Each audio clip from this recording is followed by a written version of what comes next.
დღესასწაულების პრობაციისა და იურიდიული დახმარების საკითხთა მინისტრი ხათუნა კალმახელიძე ოკუპაციის დღესთან დაკავშირებით გორის რაიონის სოფელ ტირზნისის საჯარო სკოლაში იმყოფებოდა. მინისტრი მოსახლეობას უფასო იურიდიული დახმარების შესახებ ესაუბრა.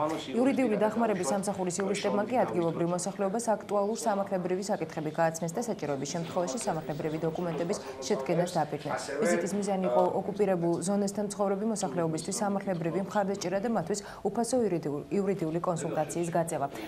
სამინისტროს იურიდიული დახმარების სამსახური მოსახლეობას უფასო საადვოკატო მომსახურებას გაუწევს. სამსახურის 11 ბიურო და 3 საკონსულტაციო ცენტრი საქართველოს სხვადასხვა ქალაქში, მათ შორის გორშიც უკვე ფუნქციონირებს. ვფიქრობ, ეს დახმარება მათთვის იქნება ძალიან მნიშვნელოვანი. ჩვენ მოხარულები ვართ, რომ სახელმწიფოს მიერ შეთავაზებული უფასო იურიდიული დახმარება მათთვის, ვისაც არ შეუძლია დაიქირავოს დაუშვათ საკუთარი ადვოკატი, მოხარულები ვართ, რომ ეს დახმარება ამ ადამიანებისთვის გავხადეთ უფრო ხელმისაწვდომი. ძალიან მნიშვნელოვანია, როცა სამინისტროები და კერძოდ მინისტრი ყურადღებას იჩენს ჩვენ რეგიონზე, ჩვენ ახლა ვიმყოფებით სოფელ ტირზნისში, აქ ახლოს გადის ოკუპაციის ზოლი და ასევე ძალიან მნიშვნელოვანია ხალხს გაეწიოს უფასო კონსულტაცია და დახმარება ნებისმიერ დავაში.